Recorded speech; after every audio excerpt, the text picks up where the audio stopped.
ସମସ୍ତଙ୍କୁ ADS knowledge ପଏଣ୍ଟରେ ସ୍ୱାଗତ ସହ ମୁଁ ଆପଣଙ୍କର ପ୍ରିୟ ଡିକେ ସାର୍। ଦେଖନ୍ତୁ ପିଲାମାନେ, ସମ୍ବଲପୁର ଜିଲ୍ଲାର ଅଫିସିଆଲ ନୋଟିଫିକେସନ୍ ଆସିଯାଇଛି। ଏଇଥିରେ ସମ୍ବଲପୁର ଜିଲ୍ଲାର ହୋମଗାର୍ଡ଼ ବିଷୟରେ କ'ଣ କରାଯିବ, ଫିଜିକାଲ ଏକ୍ଜାମ ଡେଟ୍ କେମିତି ହେବ, କ'ଣ ସବୁ କରାଯିବ, ପୁରା ଡିଟେଲ୍ ଆଲୋଚନା କରିବା ପୂର୍ବରୁ ଯେଉଁମାନେ ନୂଆ କରିକି ଆସିଛନ୍ତି ସେମାନେ ଚ୍ୟାନେଲଟିକୁ ସବସ୍କ୍ରାଇବ୍ କରିବା ସହିତ ବେଲ୍ ଆଇକନ୍ର ଅଲ୍ ନୋଟିଫିକେସନ୍ ଅନ୍ କରିଦେବେ। ବୁଝିପାରିଲେ ନା ପିଲାମାନେ? କାହିଁକି ନା ମୋ ଭିଡ଼ିଓ ଛାଡ଼ୁ ସିଧାସଳଖ ଆପଣମାନଙ୍କର ମୋବାଇଲକୁ ନୋଟିଫିକେସନ୍ଟିଏ ଚାଲିଯିବ। ବୁଝିହେଲା? କିଛି ଅସୁବିଧା ହେବ ନାହିଁ ପିଲାମାନେ, ଡରିବାର କିଛି ନାହିଁ। ବୁଝିହେଲା? ଚାଲନ୍ତୁ ବିଳମ୍ବ ନ କରି ଆରମ୍ଭ କରିବା। ଓକେ, ଦେଖନ୍ତୁ ପିଲାମାନେ, ଏ ହେଉଛି ଆପଣମାନଙ୍କର ସମ୍ବଲପୁର ଜିଲ୍ଲାର ନୋଟିଫିକେସନ୍ଟିଏ। ଯେଉଁ ନୋଟିଫିକେସନ୍ରେ ଆପଣମାନଙ୍କର ପୂର୍ବରୁ 183ଟି ଖାଲି ଥିବା ହୋମଗାର୍ଡ଼ ପଦବୀର ନୋଟିଫିକେସନ୍ 7/5/2025 ତାମାନେ ମେ 7 ତାରିଖ ଦିନ ଏହାର ନୋଟିଫିକେସନ୍ ଆସିଥିଲା, ଯେଉଁଥିରେ କି ଫର୍ମ ଏ ବା ଫର୍ମ କ ମାଧ୍ୟମରେ ହୋମଗାର୍ଡ଼ ପଦବୀ ପାଇଁ ଆପଣମାନେ ଆପ୍ଲାଏ କରିଥିଲେ। ବୁଝିହେଲା? କିନ୍ତୁ ସେଇଥିରେ କିଛି ପିଲା କ'ଣ ହେଇଥିଲେ ନା ରିଜେକ୍ଟ ହେଇଯାଇଥିଲେ ବା ତାଙ୍କର ଫର୍ମକୁ ରିଜେକ୍ଟ କରାଯାଇଥିଲା। ଆଉ ବାକି 10,340 ଜଣ କ୍ୟାଣ୍ଡିଡେଟ୍କୁ ଆପଣମାନଙ୍କର ଲିଖିତ ପରୀକ୍ଷା ପାଇଁ 10/12/2025 ମାନେ ଡିସେମ୍ବର ମାସ 10 ତାରିଖ ସକାଳ 9 ଘଟିକାରେ ଆପଣମାନଙ୍କର ସମ୍ବଲପୁରର ଜମାଦାରପାଲି ହୀରାକୁଦ ଏୟାରଷ୍ଟ୍ରିପ୍ରେ ଅନୁଷ୍ଠିତ ହେବ। ମାନେ ସମ୍ବଲପୁର ଜିଲ୍ଲାର ଯେଉଁ ହୋମଗାର୍ଡ଼ ପ୍ରାର୍ଥୀମାନେ ଅଛନ୍ତି, କେତେ ଜଣ ଅଛନ୍ତି ନା 10,340 ଜଣ ଯେଉଁ ପ୍ରାର୍ଥୀ ଅଛନ୍ତି ସେମାନେ କ'ଣ କରିବେ ନା 10 ଡିସେମ୍ବର ମାନେ ଡିସେମ୍ବର 10 ତାରିଖ ଦିନ ସକାଳ 9ଟା ସମୟରେ ସମ୍ବଲପୁର ଜିଲ୍ଲାର ଜମାଦାରପାଲି ହୀରାକୁଦ ଏୟାରଷ୍ଟ୍ରିପ୍ରେ ତାଙ୍କର ରିଟିନ୍ ଏକ୍ଜାମ୍ ହେବ ପିଲାମାନେ। ତେଣୁକରି ନିଶ୍ଚୟ ଭାବରେ ସେହି ସମୟରେ ଉପସ୍ଥିତ ରହିବେ। ବୁଝିହେଲା? ପୁରା କ୍ଲିଅର ପିଲାମାନେ? ଚାଲନ୍ତୁ, ଆପଣମାନଙ୍କର ଏଇ ଯେଉଁ ହୋମଗାର୍ଡ଼ ଲିଖିତ ପରୀକ୍ଷା ହେବ, ଏଇଥିରେ ଆପଣମାନଙ୍କର ସର୍ବମୋଟ 50 ମାର୍କର ଆପଣମାନେ ପରୀକ୍ଷା ଦେବେ। ବୁଝିହେଲା? ଆଉ ଏଇ 50 ମାର୍କକୁ ଆପଣମାନଙ୍କର 1 ଘଣ୍ଟା ସମୟ ଦିଆଯିବ। ମାନେ 1 ଘଣ୍ଟା ମଧ୍ୟରେ 50 ମାର୍କର ହୋମଗାର୍ଡ଼ ରିଟିନ୍ ଏକ୍ଜାମ୍ ଦେବେ। ବୁଝିପାରିଲେ ପିଲାମାନେ? ତେଣୁକରି ଏହି ରିଟିନ୍ ଏକ୍ଜାମ୍ରେ ଆପଣମାନଙ୍କର କ'ଣ ପଡ଼ିବ ନା 200 ୱାର୍ଡ଼ର ଏକ ପ୍ରବନ୍ଧ ପଡ଼ିବ, ମାନେ ଏସେ ଗୋଟେ ପଡ଼ିବ। ବୁଝିହେଲା ପିଲାମାନେ? ମାନେ 200 ୱାର୍ଡ଼ର ଗୋଟେ ଏସେ ପଡ଼ିବ, ଯାହାର ମାର୍କ ଆପଣମାନଙ୍କର 30 ମାର୍କ ରହିଛି। ତାମାନେ ଆପଣମାନଙ୍କର ଆଉ ବାକି ରହିଲା 20 ମାର୍କ। ବୁଝିପାରିଲେ? ତେଣୁକରି 30 ମାର୍କ ଆପଣମାନଙ୍କର ଏସେ ପଡ଼ିଲା, ଯେଉଁଥିରେ 200 ୱାର୍ଡ଼ର ଆପଣମାନେ ଏସେଟିଏ ଲେଖିବେ। ବୁଝିପାରିଲେ? ପୁରା କ୍ଲିଅର? ଆଉ ବାକି ଯେଉଁ ଆପଣମାନଙ୍କର 20 ମାର୍କ ରହିବ, ଏଇଥିରେ ଡ୍ରାଇଭିଂ ନହେଲେ ଆପଣମାନଙ୍କର ଭାଇବା ଟେଷ୍ଟ ନହେଲେ ଅନ୍ୟାନ୍ୟ କୌଣସି ଆପଣମାନଙ୍କର ଯେଉଁ ଟେକ୍ନିକାଲ ଟ୍ରେଡ଼ରେ ପକାଇଥିବେ ସେଇଥିରେ ଆପଣମାନଙ୍କର ରହିବ। ବୁଝିହେଲା? ତାପରେ ଯେଉଁମାନେ ଲିଖିତ ପରୀକ୍ଷାରେ କ୍ୱାଲିଫାଇ କରିବେ ସେମାନଙ୍କୁ ଫିଜିକାଲ ମାନେ ଶାରୀରିକ ମାପ ପାଇଁ ଡକାଯିବ। ବୁଝିହେଲା? ଦେନ୍ ଆପଣମାନଙ୍କର ଫିଜିକାଲ ଟେଷ୍ଟ ହେବ, ନହେଲେ ଆପଣମାନଙ୍କର ଯେଉଁ ଟ୍ରେଡ଼ରେ ଆପ୍ଲାଏ କରିଥିବେ ସେଇ ଟ୍ରେଡ଼ରେ ଆପଣମାନଙ୍କର ଟେଷ୍ଟ ହେବ। ଦେଖନ୍ତୁ, ଶାରୀରିକ ମାପ ପରୀକ୍ଷା ଆପଣମାନଙ୍କର ଉଭୟ ପୁରୁଷ ଓ ମହିଳାମାନଙ୍କର ହେବ। ପୁରୁଷକୁ ପ୍ରଥମେ ଦେଖିବା। ପୁରୁଷରେ ଉଚ୍ଚତା ପାଇଁ ଆପଣମାନଙ୍କର 163 ସେଣ୍ଟିମିଟର ଦରକାର। ବୁଝିହେଲା? ତାମାନେ ମିନିମମ୍ 163 ସେଣ୍ଟିମିଟର ହେଇଥିବା ଦରକାର। ତାଠାରୁ ଅଧିକା ହେଲେ ମଧ୍ୟ କିଛି ଅସୁବିଧା ନାହିଁ। ହେଲା? ଦେନ୍ ଆପଣମାନଙ୍କର ଓଜନ 50 କେଜି କିମ୍ବା 50 କେଜିରୁ ଅଧିକା ହେଇଥିବା ଦରକାର। ଦେନ୍ ଛାତି ଆପଣମାନଙ୍କର ସର୍ବନିମ୍ନ 76 ସେଣ୍ଟିମିଟର, ତାପରେ 5 ସେଣ୍ଟିମିଟର ଆପଣମାନେ ଫୁଲେଇବା ଦରକାର, ମାନେ ପ୍ରସାରଣ କରିବା ଦରକାର, ଏକ୍ସପାନସନ୍ କରିବା ଦରକାର 5 ସେଣ୍ଟିମିଟର। ବୁଝିପାରିଲେ? ଠିକ୍ ସେମିତିକି ଆପଣମାନଙ୍କର ମହିଳାମାନଙ୍କର ମଧ୍ୟ ହାଇଟ୍ର ଟେଷ୍ଟ କରାଯିବ। ହାଇଟ୍ର ମେଜରମେଣ୍ଟରେ ଆପଣମାନଙ୍କର 153 ସେଣ୍ଟିମିଟର ହେଇଥିବା ଦରକାର। ତାଠାରୁ ଅଧିକା ହେଲେ କିଛି ଅସୁବିଧା ନାହିଁ। ଓକେ, ସେହିପରିକା ମହିଳାମାନଙ୍କର ମଧ୍ୟ ଓଜନ କରାଯିବ। ଓଜନ 45 କେଜି ନିଶ୍ଚୟ ଭାବରେ ହେଇଥିବା ଦରକାର। ହେଲା? ତାଠାରୁ ଅଧିକା ହେଲେ ମଧ୍ୟ କିଛି ଅସୁବିଧା ନାହିଁ। ବୁଝିଗଲେ? ଏ ଥିଲା ଆପଣମାନଙ୍କର ଫିଜିକାଲ ମେଜରମେଣ୍ଟ ଟେଷ୍ଟ, ମାନେ ଶାରୀରିକ ମାପ। ଦେନ୍ ଆପଣମାନଙ୍କର ଫିଜିକାଲ ଏଫିସିଏନ୍ସି ଟେଷ୍ଟ ହେବ, ତାମାନେ ଶାରୀରିକ ମାପଦଣ୍ଡ ହେବ। ବୁଝିଗଲେ ନା ପିଲାମାନେ? ଦେଖନ୍ତୁ, ଫିଜିକାଲ ଟେଷ୍ଟରେ ଆପଣମାନଙ୍କର କ୍ୱାଲିଫାଇଂ ନେଚର ରହିଛି, ତାମାନେ ଆପଣମାନେ କେବଳ କ୍ୱାଲିଫାଇ କରିବେ। ଏଗୁଡ଼ାରେ କୌଣସି ମାର୍କ ନାହିଁ ପିଲାମାନେ, କେବଳ କ୍ୱାଲିଫାଇ କରିବେ। ଆପଣମାନଙ୍କର ଯେଉଁ ଇଂଲିଶର 200 ୱାର୍ଡ଼ର ପଡ଼ିଥିଲା, ଆପଣମାନଙ୍କର 30 ମାର୍କ ରହିଥିଲା, ସେଇଥିରେ ଆପଣମାନଙ୍କର ଅଧିକା ନମ୍ବର ରଖିବେ। ତା ସହିତ ଆପଣମାନଙ୍କର ଭାଇବା ଟେଷ୍ଟ ହେବ। ବୁଝିହେଲା? ତାହେଲେ ଚାଲନ୍ତୁ, ଶାରୀରିକ ମାପଦଣ୍ଡରେ ଦୌଡ଼ ହେବ ଗୋଟେ। ଦୌଡ଼ ମାନେ ଆପଣମାନଙ୍କର ରନିଂ ହେବ, 1000 ମିଟର ରନିଂ ହେବ, ଆପଣମାନଙ୍କୁ 6 ମିନିଟ୍ ମଧ୍ୟରେ ସମ୍ପୂର୍ଣ୍ଣ କରିବାକୁ ପଡ଼ିବ। ତା ନହେଲେ ଆପଣମାନେ ଡିସ୍କ୍ୱାଲିଫାଇ ହେଇଯିବେ। ଓକେ, ଠିକ୍ ସେହିପରିକା ମହିଳାମାନଙ୍କର ମଧ୍ୟ 1000 ମିଟର ରନିଂ ଅଛି।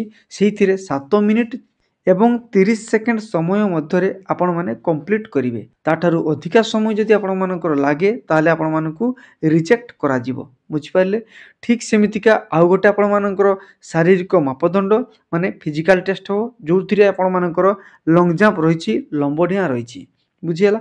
ଆଉ ଏଇ ଲମ୍ବ ଡିଆଁଟି ଆପଣମାନଙ୍କର ପୁରୁଷର 10 ଫୁଟ ଡେଇଁବାକୁ ହେବ। ତା ମାନେ 3.05 ମିଟର। ବୁଝିପାରିଲେ? ଠିକ୍ ସେମିତିକା ମହିଳାମାନଙ୍କର ମଧ୍ୟ 8 ଫୁଟ ଲଙ୍ଗ୍ ଜମ୍ପରେ ଡେଇଁବା ଦରକାର, ଯେଉଁଟାକି ଆମର 2.44 ମିଟର ହେଇଯିବ। ତେଣୁକରି ଉଭୟ ପୁରୁଷ ଓ ମହିଳାମାନେ ଲଙ୍ଗ୍ ଜମ୍ପ ଏବଂ ରନିଂକୁ ଏବେଠାରୁ ପ୍ରାକ୍ଟିସ୍ କରନ୍ତୁ। ବୁଝିହେଲା? ତା ସହିତ ଏସେ ମଧ୍ୟ ଆପଣମାନେ ପ୍ରାକ୍ଟିସ୍ କରୁଥିବେ। ଓକେ, ଚାଲନ୍ତୁ ବର୍ତ୍ତମାନ ଆମେ ଦେଖିବା ଆପଣମାନଙ୍କର ରିଟିନ୍ ବ୍ୟତୀତ ଆଉ କ'ଣ ସବୁ ହେବ। ପ୍ରଥମେ ଆପଣ କ'ଣ କଲେ ନା ରିଟିନ୍ ଏକ୍ଜାମ୍ କ୍ୱାଲିଫାଇ କଲେ। ତାପରେ ଆପଣମାନଙ୍କର କ'ଣ ହେଲା ନା ଫିଜିକାଲ୍ ମେଜରମେଣ୍ଟ ହେଲା। ତାପରେ ଆପଣମାନଙ୍କର କ'ଣ ହେଲା ନା ଫିଜିକାଲ୍ ଏଫିସିଏନ୍ସି ଟେଷ୍ଟ ହେଲା, ମାନେ ଆପଣମାନେ ଫିଜିକାଲ୍ ଟେଷ୍ଟ ଦେଲେ, ଯେଉଁଟାକି ଆପଣମାନଙ୍କର ରନିଂ ଆଉ ଲଙ୍ଗ୍ ଜାମ୍ପ ରହିଥିଲା। ସେଇଥିରେ ଯଦି କ୍ୱାଲିଫାଇ ହେଇଗଲେ ତାପରେ ଆପଣମାନଙ୍କର ଟ୍ରେଡ୍ ଟେଷ୍ଟ ହେବ। ଦେଖନ୍ତୁ ଟ୍ରେଡ୍ ଟେଷ୍ଟରେ ଆଲୋଚନା କରିବା କ'ଣ ସବୁ ଆସିବ। ଦେଖନ୍ତୁ, ଶାରୀରିକ ପରୀକ୍ଷାରେ ସଫଳତା ହେଲା ପରେ ପ୍ରାର୍ଥୀମାନଙ୍କୁ ଡ୍ରାଇଭିଂ ପରୀକ୍ଷା କରାଯିବ, ଯେଉଁଥିରେ 15 ମାର୍କ ରହିଛି। ଯେଉଁମାନେ ଡ୍ରାଇଭିଂ ପାଇଁ ଆପ୍ଲାଏ କରିଥିବେ, ବୁଝିହେଲା, ତାଙ୍କ ପାଇଁ ବହୁତ ଇମ୍ପୋର୍ଟାଣ୍ଟ। ଦେନ୍ କମ୍ପ୍ୟୁଟର ତଥା ଅନ୍ୟାନ୍ୟ ଆପଣମାନଙ୍କର ଯଦି ସ୍କିଲ୍ ଟେଷ୍ଟ ହେଇଥିବ, ଯେମିତିକା ବଢ଼େଇ, ରୋଷେଇ, ଇଲେକ୍ଟ୍ରିସିଆନ୍, ମୋଟର ମେକାନିକ୍ସ, ଏଗୁଡ଼ା ଥିଲେ ଆପଣମାନଙ୍କର ତାର ମଧ୍ୟ ଟେଷ୍ଟ କରାଯିବ, ଯେଉଁଥିରେ 15 ନମ୍ବର ରହିଛି। ତାପରେ ଆପଣମାନଙ୍କର ଭାଇବା ଟେଷ୍ଟ ହେବ। ବୁଝିହେଲା ନା ପିଲାମାନେ? ଭାଇବାରେ ଆପଣମାନଙ୍କର 20 ନମ୍ବର ରହିଛି।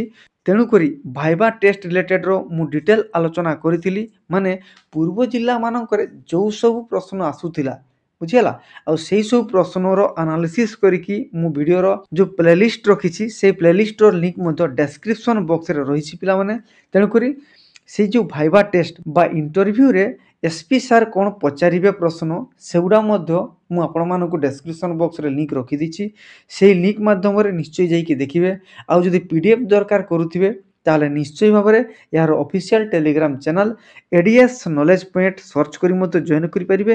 ତାହା ନହେଲେ ଏହାର ଡେସ୍କ୍ରିପସନ୍ ବକ୍ସରେ ଚ୍ୟାନେଲ୍ର ଲିଙ୍କ୍ ରହିଛି।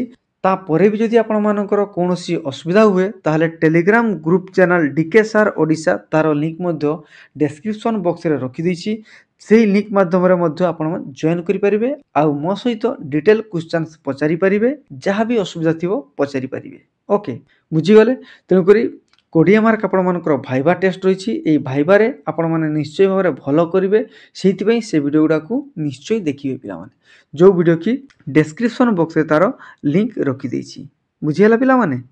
ଆଉ ଦେଖନ୍ତୁ ବିଶେଷ ଘୋଷଣା, ଯେଉଁ ବ୍ୟକ୍ତିମାନେ ତାଙ୍କର ସ୍କିଲ୍ କିମ୍ବା ଟ୍ରେଡ଼ରେ ଗୋଟେରୁ ଯଦି ଅଧିକ ଆପ୍ଲାଏ ସମୟରେ ଯଦି ଦେଇଥିବେ, ସେମାନେ କ'ଣ କରିବେ ନା ରିଟିନ୍ ପରୀକ୍ଷା ସମୟରେ କେବଳ ଗୋଟିଏ ଦକ୍ଷତା ଚୟନ କରିବେ।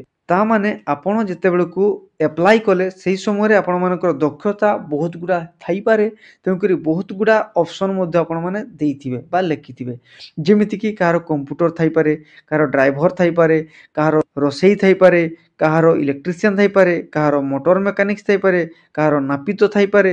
ତେଣୁକରି ଏତେ ସାରା ନ ଦେଇକରି କେବଳ ରିଟିନ୍ ଏକ୍ଜାମ୍ରେ ଗୋଟେ ଦେବେ, ଯେଉଁଟା ଦେବେ ସେଇଟାରୁ ଆପଣମାନଙ୍କର ସ୍କିଲ୍ ଟେଷ୍ଟ ହେବ। ବୁଝିହେଲା ନା ପିଲାମାନେ? ଆପଣମାନଙ୍କର ସ୍କିଲ୍ ଟେଷ୍ଟ ହେବ। ସେଇ ସ୍କିଲ୍ ଟେଷ୍ଟ ହେବ ଯେଉଁ ଟ୍ରେଡ୍ କିମ୍ବା ସ୍କିଲ୍କୁ ଆପଣମାନେ ରିଟିନ୍ ଏକ୍ଜାମ୍ରେ ଲେଖିବେ। ତେଣୁକରି ରିଟିନ୍ ଏକ୍ଜାମ୍ରେ ଲେଖିଲା ବେଳକୁ ଆପଣ ଭଲ ଭାବରେ ଆପଣମାନଙ୍କର ଟ୍ରେଡ୍ କିମ୍ବା ସ୍କିଲ୍କୁ ଚୟନ କରିବେ, ମାନେ ଆପଣମାନଙ୍କର ଦକ୍ଷତା ବିଷୟକୁ ଚୟନ କରିବେ। ଯେମିତିକା ଡ୍ରାଇଭର ଯଦି ଆପଣମାନଙ୍କର ଦକ୍ଷତା ଥିବ ତାହେଲେ ଡ୍ରାଇଭର କରିବେ। ତେଣୁକରି ଡ୍ରାଇଭିଂ ଆପଣମାନଙ୍କୁ ଟେଷ୍ଟ କରାଯିବ, ମନେ ରଖିବେ। ବୁଝିହେଲା? ତେଣୁକରି ଏହି ଲିଖିତ ପରୀକ୍ଷା ବିଷୟରେ ଆପଣମାନଙ୍କର ନିକଟସ୍ଥ ପୋଲିସ ଥାନାରୁ ବା ପୋଲିସ ଷ୍ଟେସନରୁ ଏହା ବିଷୟରେ ଇନଫର୍ମେସନ୍ ପାଇଯିବେ।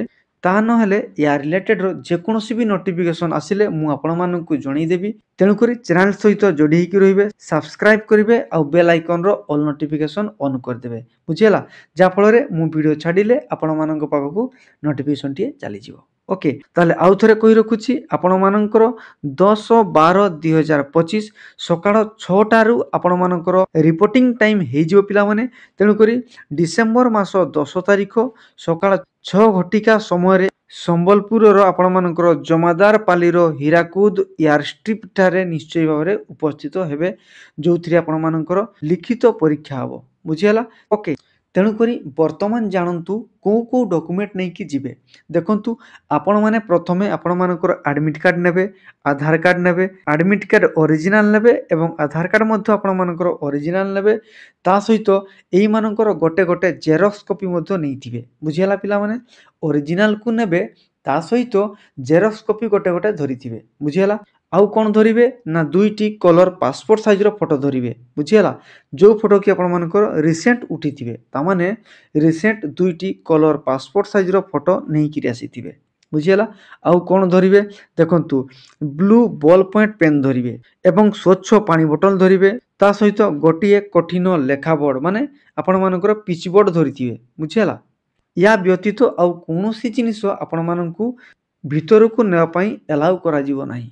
ମନେ ରଖିଥାନ୍ତୁ ପିଲାମାନେ। ତେଣୁକରି ଏତିକି ଜିନିଷ ଧରିଥିବେ, କାହିଁକିନା ପାଣି ବୋଟଲ ନିଶ୍ଚୟ ଧରିଥିବେ, ଫିଜିକାଲ ହେବ ଆପଣମାନଙ୍କର। ବୁଝିହେଲା? ବ୍ଲୁ ବଲ୍ ପଏଣ୍ଟ ପେନ୍ ଧରିବେ, ପିଚ୍ ବୋର୍ଡ଼ ଧରିବେ, କାହିଁକିନା ଆପଣମାନଙ୍କର ରିଟିନ୍ ଏକ୍ଜାମ୍ ହେବ। ବୁଝିହେଲା? ଦେନ୍ ଆପଣମାନଙ୍କର ଇଣ୍ଟରଭ୍ୟୁ ହେବ, ମାନେ ଭାଇବା ଟେଷ୍ଟ ହେବ। ତା ପାଇଁ ମଧ୍ୟ ଆପଣମାନେ ରେଡ଼ି ହେଇଥିବେ ବା ପ୍ରସ୍ତୁତ ହେଇକି ଯିବେ ଏକାଥରେ। ଓକେ। ଦେନ୍ 4 ନମ୍ବରରେ ଦେଖନ୍ତୁ, ଆପଣମାନଙ୍କର ଲିଖିତ ପରୀକ୍ଷା ସମୟରେ ସ୍ମାର୍ଟ ୱାଚ୍ ମାନେ ଆପଣମାନଙ୍କର ଯେଉଁ ଡିଜିଟାଲ ଯେଉଁ ହାତ ଘଣ୍ଟା ଅଛି ନା, ତାକୁ ନେବେ ନାହିଁ। ମୋବାଇଲ ଫୋନ୍ ଜମା ନେବେ ନାହିଁ ପିଲାମାନେ। ଆଉ ଇୟରବଡ଼ ବିଲକୁଲ ନେବେ ନାହିଁ। ସ୍ମାର୍ଟ ଚଷମା ସେଗୁଡ଼ା ମଧ୍ୟ ଆପଣମାନେ ନେବେ ନାହିଁ। କାଲକୁଲେଟର, କ୍ୟାମେରା ଏବଂ ଅନ୍ୟାନ୍ୟ ଆପଣମାନଙ୍କର ଇଲେକ୍ଟ୍ରୋନିକ୍ସ ଉପକରଣ ଯେଉଁ ମେଟେରିଆଲ ଅଛି, ତାକୁ ବିଲକୁଲ ନେବେ ନାହିଁ।